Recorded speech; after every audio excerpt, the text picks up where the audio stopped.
Pemirsa, saya sekarang ada di rumah Bapak Nyoman Darmawan yang sering disebut dengan Pak Jering. Kenapa kita bicara di sini? Karena beliau adalah selaku pemilik dari Iga Warung. Ada beberapa outlet yang dimiliki, yakni di Jimbaran, kemudian juga di Ubud, di Sunset Road Kute. Bahkan juga ada bebeknya. Nah, restoran ini memang banyak sekali tamu-tamu asing, khususnya dari kawasan Asia Timur yang datang. Dan di kondisi pandemi COVID ini seperti apa kondisinya, dan tentu akan ada kreativitas-kreativitas yang dilakukan sehingga kita tetap eksis dalam berkreasi, kemudian bagaimana juga mempekerjakan banyak sekali tenaga kerja sehingga mereka tetap bisa produktif. Nah, kita sapa dulu. Om Swastiastu, Pak Man. Swastiastu.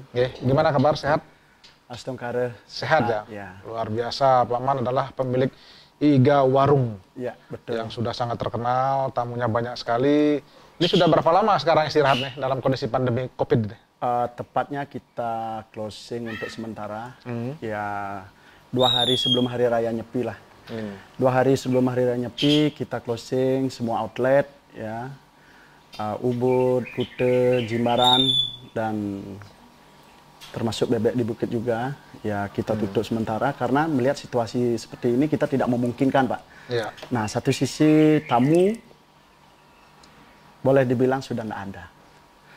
Ya, dan 2 yang paling utama juga itu yang tidak kalah pentingnya karena kita dengan situasi adanya COVID-19 ini, kewaspadaan kita apa yang dianjurkan oleh pemerintah, kita harus harus taat. Itu semata-mata demi keselamatan kita sama keluarga dan orang lain juga. Ya. Gitu. Kalau selama ini kan tamu yang ada di Iga Warung yang miliknya Pak Nyoman ini kan lebih banyak dari kawasan Asia Timur ya, dari Cina itu ya, dari Jepang sebagainya. Iya, memang tamu yang berkunjung ke Iga Warung itu adalah tamu boleh dibilang dari Asia, ya. Seperti yang paling banyak itu Cina, ya, ada Jepang, Korea, ya, Malaysia, Singapura, seperti itulah, dan termasuk orang-orang lokal juga, tamu Indonesia yang penggemar Iga, ya. Boleh dibilang pork rib lovernya. Gitu, ya. Itu tamu-tamu domestik dari Jakarta seperti itu, Pak ya? Ya, betul. Ya, kalau kita bicara soal kondisi pandemi ini kan hampir semua mengalami ya. Ya. Tapi tentu kita tidak boleh diam. Betul. Artinya tidak boleh stagnan. Apa yang Pak Man lakukan untuk tetap bisa berproduksi seperti itu? Selama ini kita kan tutup sudah hampir 2 bulan, mungkin udah 2 bulan lebih ya, dari Hari Raya Nyepi itu. Ya. Itu kita berjalan selama bertutup itu kita kan 1 bulan lah, 1 bulan berjalan penutupan itu kita mulai berpikir. Ya. Apa sih yang harus kita lakukan untuk di masa-masa sulit ini? Artinya kita itu mencari ide, mencari jalan keluar. Karena apa? Hidup ini kan terus berlanjut. Sedangkan perut harus isi.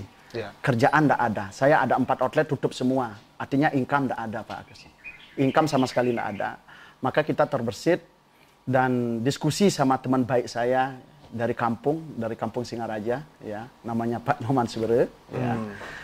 Kita diskusi sama dia apa sih yang kita lakukan untuk bisa menjalankan roda ekonomi ini, istilahnya untuk ngalih melin bas seperti itu. Nah, terus saya timbul ide, oh ya, sekarang kan zamannya orang bekerja dari rumah seperti himbauan, kerja dari rumah, tinggal di rumah, tapi kita bisa menghasilkan. Ya, dengan adanya teknologi seperti sekarang ini, ya teknologi seperti sekarang ini, kita kan bisa berjualan dari rumah. Nah, makanya saya mulai dari 1 bulan yang lalu, kita mulai berjualan secara online. Ya, secara online itu kita menyasar dalam artian, kalau hitung di Bali saja kita kan produk yang kita jual itu adalah kan lebih banyak babinya. Nah, sedangkan orang Bali kan sudah terbiasa mengonsumsi babi. Berarti otomatis konsumennya juga akan berubah jadinya kan yang dicari dari online ini. Ya, artinya begini. Saya yakin di Bali itu pasti akan tetap jalan, Pak Agus. Pasti akan tetap jalan.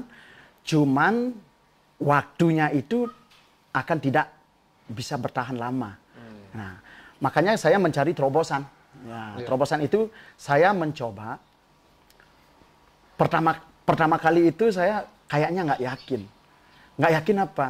Karena kita kan mayoritas di Indonesia sini pengonsumsi babi itu kan ada di Bali. Ya, terus saya pikir kenapa saya nggak coba keluar Bali? Contohnya Surabaya, Jakarta, Semarang, Bandung. Gitu. Nah, terus saya punya ide kontak teman-teman yang ada di luar Bali, dan saya upload juga di media untuk memasarkan produk saya ini. Contohnya seperti pork rib, crispy duck, sate, beef rib, itu yang kita push, yang kita utamakan menunya. Ya, kita kirim sampel keluar kota, kita titip sama teman-teman, sama teman saya itu Pak Nyoman Sure. Ya, akhirnya itu berjalan.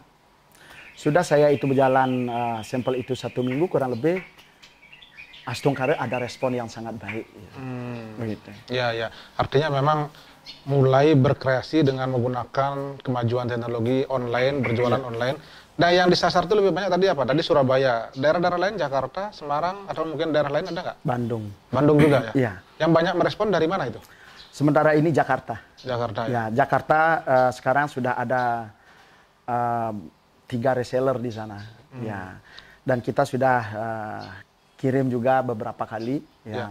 Sudah berapa kali pengiriman ke Jakarta dengan volume yang lumayan juga. Ya. Tentu berbeda sekali kan, artinya atau ada perbedaan nggak ketika kita makan di IGA itu dengan barang yang dikirim? Apa perbedaannya kira-kira ya? Perbedaannya pasti ada. Suasana. Ya, suasana, karena biasanya suasananya itu makan di restoran kami, sekarang dia sajikan di dalam rumahnya masing-masing. Nah, tapi yang tidak ada membedakan itu, tes itu kita tidak ada berubah. Tetap karena cara metode masak kita itu tetap memperhatikan daripada kualitas dan ketahanan. Dan kita buat pork rib sekarang ini sama crispy duck itu ya istilahnya dalam proses vakum. Ya, kalau vakum itu ketahanan dia tuh 7 sampai 9 bulan. 7 sampai 9 bulan itu tidak akan berubah itu rasa. Kalau selama ini ketika misalnya restorannya ramai, ada pengunjung wisatawan, ada nggak yang pesan-pesan begitu dibawa pulang? Kan itu sebenarnya sudah dilakukan dari dulu kalau mau seperti itu. Ya, sebenarnya ada sangat banyak. Ya, sangat banyak. Dulu habis makan dia merasa mendapatkan kepuasan. Ya, satu dari segi rasa. Udah tuh dia mau, boleh nggak bungkus ini ke Jakarta? Boleh nggak bungkus kita bawa ke Surabaya? Saya berpikir kayak mana? Ya, saya namanya jualan ya boleh. Ya, boleh. Terus cuman caranya masih cara yang lama, dibilang, yang kurang artinya tidak meyakinkan kondisinya ya, sama dengan yang di situ yang waktu makan. Iya, yakin sih yakin. Cuman karena kalau fresh itu tanpa vakum dia kan tahan sampai 1 hari, itu masih bisa tahan lewat bandara. Paling Surabaya kan 1,5 jam, Jakarta 2 jam lah masih bisa itu. 1 hari masih enggak apa-apa. Nah, cuman ya packagingnya kurang bagus. Karena memang belum menyasar begitu ya. Ya. Ya, sekarang mungkin baru seperti itu dasar. Nah, ketika kita sekarang menyasar seperti itu, Pak, ini Pak Man ada ide nggak? Ini kan outletnya tutup nih. Ya. Berarti sekarang tenaga-tenaganya ditarik lagi untuk bekerja seperti itu, dipusatkan atau di mana? Begini, karena kita kan seperti mengingat situasi seperti sekarang ini, ya. Begitu juga dengan adanya virus sekarang ini, dampak daripada COVID ini, ya. Saya dengan adanya ini, dengan adanya apa namanya? Inovasi baru ini ya? Ya, cara saya jualan seperti baru ini, ya beberapa karyawan saya akhirnya kembali ditarik. Ya, kita kembali kerja untuk bersama. Cuma seberapa aja, karena kita kan boleh dibilang bekerja di produk saja, di servis tidak ada, pelayanan tidak ada. Kalau total jumlah karyawan sebelumnya berapa ya dari beberapa outlet itu? Kurang lebih ada 120 orang. Ya, sementara kita dirumahkan dulu untuk sementara. Nanti kalau suasana sudah pulih, situasi sudah pulih, kita panggil lagi. Dan karyawan saya pun sangat maklum dan sangat menyadari dengan adanya hal seperti ini. Dan dia sudah tahu perusahaan tidak ada profit, tidak ada operasional. Berarti saya tuh dapat nggak mungkin lah akan membiayai dia begitu. Ya. Ya, kalau boleh tahu sebetulnya dibandingkan dengan kondisi sekarang kan itu berbeda dari sisi omset dan pendapatan itu ya. Kalau dulu tuh kalau total 4 outlet tuh sampai berapa itu dapat itu? Ya, astagfirullah. Kalau ngomong dari 4 outlet itu, ya cukup untuk makan sama keluarga. Bukan cukup untuk makan berlebihan sebetulnya ya. Cukup untuk makan sama keluarga, ya kita juga bisa juga untuk melaksanakan apa namanya untuk kerja-kerja sosial, ya. Walaupun kita tidak karena bisa, begini Pak Man, Anda di luar bilang oh Iga Warung dulu omsetnya sampai miliaran loh. Dengan banyaknya outlet itu tamunya banyak sekali itu sampai miliaran. Nah sekarang dengan kondisi begini orang berpikir, waduh gimana itu kondisinya sekarang, termasuk juga karyawannya, betul nggak itu? Gini Pak, kalau setiap ada ucapan Pak ya, apalagi ngomongnya yang positif, seperti Iga Warung itu mendapat omset miliaran dalam sebulan. Ya kita astungkara aja. Doa berarti ya. Doa itu. Doa itu, ya. Walaupun sebetulnya betul juga kan Anda. Ya, astungkara lah. Ya, karena kan di luar banyak juga orang berpikir, oh Pak Iga Warung ini luar biasa, selain apa namanya warungnya maju, kehidupannya maju, bahkan banyak sekali punya mobil-mobil mewah seperti itu, masuk golongan jet set di Bali seperti itu. Merasa nggak seperti itu Pak Man? Ya, memang sih Pak Agus. Hidup itu kita tidak bisa predik. Ya. Saya sampai saat sekarang ini ya, seperti hidup saya itu seperti mimpi. Nah, rasanya jangankan kita akan bisa naik supercar gitu. Rasanya mau naik mobil Avanza pun susah dulu. Karena saya dulu sempat punya satu sepeda motor Vario. Ya, tapi namanya nasib. Nasib itu harus diikuti dengan kerja. Ya, nasib itu harus diikuti dengan kemauan. Jangan kita tuh terpaku dengan nasib. Ya kita tunggu nasib ya, tapi kita hanya diam begitu saja. Nggak mungkin, itu impossible. Nah, contohnya sekarang dengan adanya COVID-19 ini, ya mungkin usaha-usaha sudah pada tutup, karyawan sudah pada dirumahkan, kita pada tinggal di rumah. Artinya apa? Kalau kita berdiam diri ini, perut kan tidak bisa diajak diam. Nah, makanya saya ajak semua orang, ya lakukanlah apa yang saudara-saudara kira ada peluang. Walaupun itu sekecil apapun kita jalankan dan kita syukuri. Nah, artinya seperti sekarang, kalau saya berdiam diri hanya untuk menunggu suasana ini akan pulih, sampai kapan? Saya tidak tahu Pak Agus. Saya tidak tahu sampai kapan ini suasana akan baik, maka akan pulih. Makanya saya punya ide untuk membuat produk saya ini yang itu yang mungkin kita jual dengan waktu yang lama. Makanya saya jualan online dan bagaimana caranya itu ya dengan cara divakum. Ya. Saya dengar juga Pak Man setelah ini misalnya siapa tahu responnya bagus, akan mencoba membuat gudang, kemudian pusat produksi seperti itu. Mungkin itu salah satu terobosan yang akan dirancang ya? Memang saya memang berpikir ke sana. Bukan hanya berpikir, pasti saya akan lakukan. Karena kemarin ini kita kan ada 4 outlet.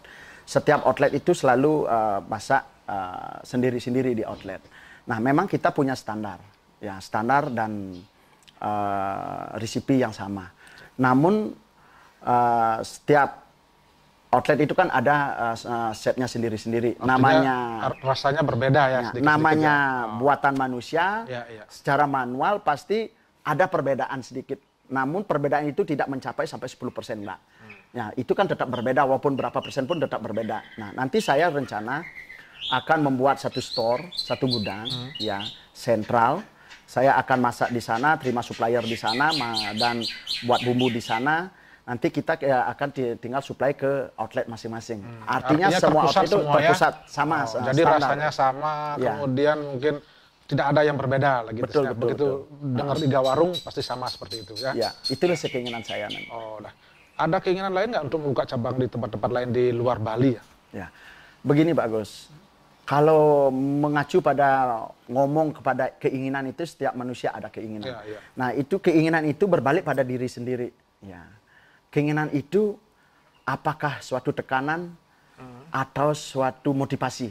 Ya, bagi saya motivasi. Kalau tekanan itu, oh saya harus buka di sana. Kalau nggak bisa kita tertekan dong. Nah, tapi selama ini banyak teman-teman ya, khususnya customer, ya tamu yang sudah pernah makan ke Iga Warung, dia mengajak kerjasama franchise. Tapi itu adalah hal yang sangat positif dan sangat menjanjikan, sangat bagus dari segi pendapatan ekonomi. Ya. Tapi kalau kita pikir untuk kedepannya secara jangka panjangnya, bagi saya lebih Belum baik, mau ya? belum mau dulu bagus. Karena untuk makanan itu sangat berisiko. Ya, dalam artian nanti resepnya bisa diambil oleh orang lain, dibuka di tempat lain, Pak Mannya agak ketinggalan jadinya kan, mungkin begitu? Salah satunya bisa jadi. Cuman begini, makanan itu kan saya sudah pernah cerita, ya makanan itu tidak sama bekerja sama dengan seperti usaha-usaha yang sudah packaging duluan itu gitu. Nah, artinya begini. Oke, kita ada franchise, setiap ada franchise kita ambil. Itu kan udah jelas uang itu. Kita punya uang pun cepat. Tapi untuk jangka panjangnya bisa nggak bertahan di sana? Kalau di sana nggak bisa bertahan, pasti yang kena imbas juga sentralnya yang di sini di Bali. Jadi saya mati juga nanti bagus gitu ya. Artinya belum memiliki keinginan untuk membuka franchise seperti padahal sesungguhnya tawaran besar juga ya, banyak sekali ya. Banyak dan sangat menggiurkan. Sangat menggiurkan. Berarti tapi itu kan sama dengan punya royalti, sebenarnya diam-diam aja udah dapat uang sebenarnya kan? Betul. Nah, karena kita kan begini, berbalik kepada tadi sekarang. Kita akan berbisnis ini bukan untuk 1-2 kali. 1-2 bulan setahun ya. Ya, untuk ya boleh dibilang yang seperti tadi itu yang franchise itu kan boleh dibilang kita instan. Ya, ada orang kita teken kontrak kerjasama, uang masuk. Dan kita nanti kedepannya ada pemasukan sekian persen untuk kita kan. Nah, cuman saya tidak acuan pikiran saya nggak ke sana. Istilahnya kecil panjangnya yang kita cari. Untuk long termnya kita cari. Walaupun kita dapat sedikit, tapi itu bertahan lebih lama. Niscaya itu akan lebih banyak juga jadinya begitu. Ya. Dan banyak juga tenaga-tenaga kerja atau mungkin orang-orang yang bisa mendapatkan manfaat. Salah satunya mungkin supir-supir yang kemarin banyak sekali datang ke tempatnya Pak Man. Saya dengar Pak Man juga memberikan sembako kalau setelah kemarin itu ya, kepada para sopir, kepada orang-orang yang relasi yang diajak kerjasama itu. Iya, begini bagus. Kalau ke sana itu saya kan kemarin begini punya pikiran. Kalau mengomongkan kita susah itu dalam keadaan susah sekarang ini semua susah. Semua punya keadaan yang susah. Nah, tapi kalau kita untuk berbagi itu apakah kita harus menunggu kaya raya? Enggak. Ya. Terus di satu sisi apakah kita akan bisa menjangkau semua orang atau teman saudara? Juga enggak. Tapi dengan semua itu kendala yang ada Pak Gus ya, jangan kita tuh menyurutkan untuk kita berbuat. Ya, istilahnya kita punya istilahnya gini, kita punya kemampuan 5, tapi yang dijangkau harus 10. Kan nggak mungkin. Nah, kita lakukan yang 5 itu aja. Sampai di mana istilah Balinya kedijaya nengkerne kediju tutung. Tapi yang penting kita berbuat. Artinya sampai semua supir atau semua relasi dapat tadi sembakonya. Bahkan saya dengar sempat dipanggil aparat ya. Waktu pembagian sembako itu. Gimana ceritanya itu? Begini, kalau ngomong kemarin itu mungkin saya juga jujur aja saya kurang koordinasi. Karena kan mengingat sudah jelas sekarang musimnya physical distancing, tidak boleh mengumpulkan banyak orang. Dan hari pertama itu kan saya akan ada rencana 6 hari. Terus di hari pertama itu sudah di luar prediksi Pak Gus. Di luar prediksi artinya banyak juga di luar relasi yang datang, orang sekedar lewat datang, artinya membuat kerumunan. Nah, buat kerumunan itu pas ada aparat desa yang lewat, dia mampir. Nah, dan dia mampir dan dikasih tahu, termasuk saya ditolong juga Pak Gus. Nah, karena melihat situasinya seperti itu, makanya untuk selanjutnya dipending dulu lah gitu. Namun selanjutnya itu kita tetap berjalan Pak Gus, tetap berjalan walaupun kita tidak bisa menjangkau semua relasi, semua semeton. Artinya kita tetap lakukan dengan kemampuan yang kita miliki. Karena kita sebagai manusia pasti banyak keterbatasan. Artinya berbagi itu tetap dilaksanakan ya? Iya, suatu contoh. Kita akan pulang kampung nih. Nah, kita akan pulang kampung ke Kintamani, ke kampung saya. Ya. Terus mobil saya itu ada bensinnya nggak cukup sampai di sana, Kintamani. Apakah kita surutkan, apakah kita diam di sini? Enggak juga kan? Kita jalan aja. Sampai di mana sih itu kemampuan bensin itu bisa? Suatu contoh mungkin sampai Batu Bulan, ya sampai Batu Bulan kita jalan, berhenti sampai di sana. Nah, sampai di sana kita berpikir lagi untuk bagaimana caranya biar kita bisa lewat ke Kintamani. Nah, dalam artian begini, kita itu satu, karena kita punya keterbatasan, pasti kita akan tidak bisa menjangkau semua orang. Artinya tidak semua sopir, tidak semua relasi Pak Man bisa diberikan sembako seperti itu. Mohon dimaklumi kan itu ya. Tidak mungkin. Nah, tapi yang jelas, apa yang kita lakukan itu adalah harus dengan niat yang tulus dan ikhlas. Ya. Nah, sekecil apapun yang kita lakukan, itu akan bermakna walaupun bisa meringkan 1-2 hari semeton. Nah, dalam artian begini, saya contohkan. Sekarang semua dalam keadaan sulit. Saya punya beras 5 kilo, Pak Gus. 3 kilo itu untuk hidup keluarga saya. 2 kilo saya bagikan. 2 kilo itu padahal dibagikan untuk banyak orang. Nggak mungkin akan menjangkau. Nah, artinya sampai di mana aja dalam artian begini. Ada 1000 orang, mungkin 200 kita capai. Kita harus bersyukur. Artinya itu dari inspirasi itu bisa ditangkap bahwa sesungguhnya marilah kita berbagi ketika orang dulu sudah mendapatkan keuntungan sebagai seorang pengusaha, kan mungkin juga bagian dari upaya untuk menyindir yang lain agar kita mari bersama-sama, kan begitu jadinya Pak Man ya? Ya kalau bahasanya menyindir sih enggak. Karena mengajak lah. Ya, mengajak. Paling tidak kita itu mengedukasi. Ya, begitulah. Saya yakin kok teman-teman di luar pasti banyak juga yang berbuat. Saya yakin. Karena dengan situasi begini, nah jangan kita melihat berapa banyak yang kita bisa buat atau seberapa kemauan kita sebetulnya yang seberapa kemampuan kita dan seberapa ketulusan kita itu yang nomor satu. Nah, sekarang dengan kondisi begini, apa yang Pak Man bisa prediksi ke depan ini ya? Ini kan kita masih belum tahu nih. Jadi kita kira-kira dengan upaya pemerintahan apa yang sudah bisa dilakukan dan bagaimana tanggapan Pak Man? Ya, selama ini sih pemerintah, khususnya pemerintah pusat, ya termasuk daerah, sudah bagus sih untuk cara-cara untuk menangani masyarakat. Cuman walaupun di Bali mungkin ada kekurangan dan kelebihan, dimanapun hidup itu adalah manusiawi. Nah, dalam artian jangan terlalulah, karena Bali ini kan skupnya sangat kecil. Pasti kalau ada kemauan ya pemerintah, tapi jangan membuat kebijakan itu tumpang tindih. Kalau kita buat kebijakan yang samalah merata. Ya, artinya satu itu akan mengacu ke tujuan keadilan. Keadilan. Nah, memang untuk berbuat adil itu adalah sangat sulit sekali Pak Agus. Ya, paling tidak pemerintah dengan situasi sekarang ini ya harus terjun. Dalam artian terjun itu saya yakin sudah terjun juga. Nah, tapi ya jangan membuat istilahnya kebijakan itu ya satu daerah kebijakannya begini, satu daerah kebijakannya begini. Artinya kalau bisa terpadu lah bersama-sama. Ya, sempat kemarin kan sempat ada saya dengar itu yang Denpasar, kasus keramaian kerumunan itu ya. Denpasar kok bisa seperti itu. Sementara di Buleleng ada ngaben jadi tersangka itu. Ya, itu yang kita tuh harus kritisi yang itu. Kita jangan bukannya kita tidak mau hidup berdampingan dan bersama. Nah, itu harus kita hidup bersama itu harus sama. Ada unsur kesetaraan. Iya, kesetaraan dan keadilan itu harus ada gitu loh. Jangan saudara kita melaksanakan upacara yang. Tapi memang upaya-upaya sudah dilakukan ya. Kita lihat ya. Nah, oke, Pak Man, kira-kira Pak Man ada rencana akan membuka usahanya dalam waktu segera ini? Saya sih selama ini rencana saya tetap rencana melihat situasi. Ya, kalau situasi memungkinkan ya kita buka pelan-pelan. Mungkin kita buka 1-2 outlet dulu. Artinya tetap masih menunggu imbauan pemerintah juga ya kalau memang dibuka. Kita patuhilah imbauan dari pemerintah. Dalam artian kita hidup ini kan selalu harus tertib aturan.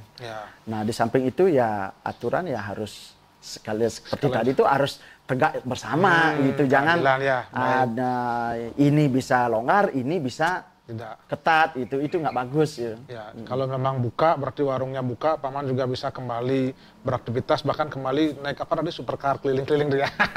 Mungkin sudah kangen ya naik itu ya kira-kira. Ya sih, bilang kangen ya, kangennya sih kumpul-kumpul sama teman-teman. Ya kangennya bukannya naik supercarnya ya, kangennya kumpul sama teman. Kumpul sama teman ya. Kita kan sering mungkin hampir setiap bulan kita kalau ada waktu kita callingan, pasti kita kumpul, mungkin kita ngeteh bareng gitu sama teman-teman. Itu aja sih kegiatannya. Berapa stok mobil kalau boleh tahu dah?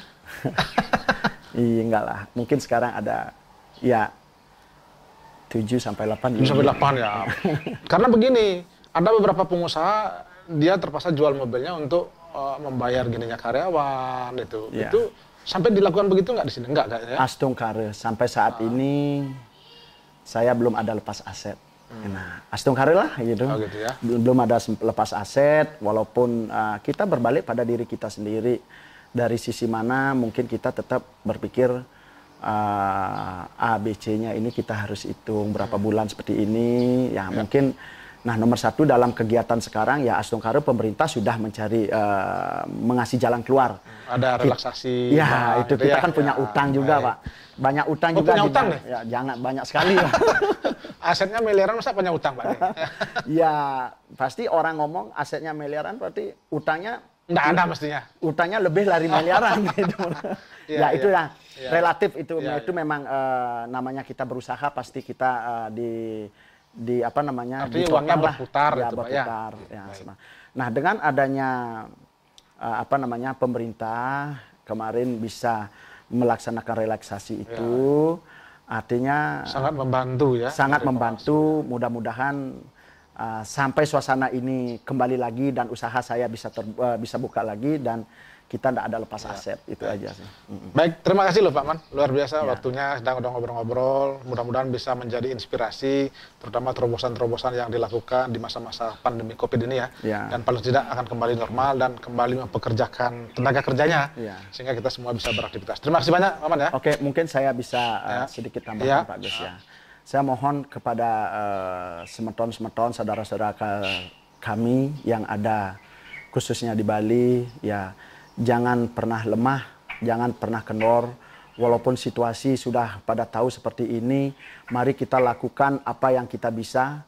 Walaupun sekecil apapun yang kalian bisa kerjakan, lakukanlah. Karena apa? Karena sekarang hidup itu tidak bisa kita memakan ego, makan gengsi. Artinya apa yang kita bisa kerjakan, apa yang kita bisa untuk mendapatkan rupiah, walaupun itu hanya 1.000 rupiah, ayolah kita bekerja dengan baik, cari kreasi, kreatif, itu dukungan saya pada teman-teman dalam artian seperti sekarang ini jangan berpaku karena suasana ini kapan sih akan selesai, kapan akan selesai, ya kita tuh harus motivasilah diri sendiri dan motivasi kepada orang lain.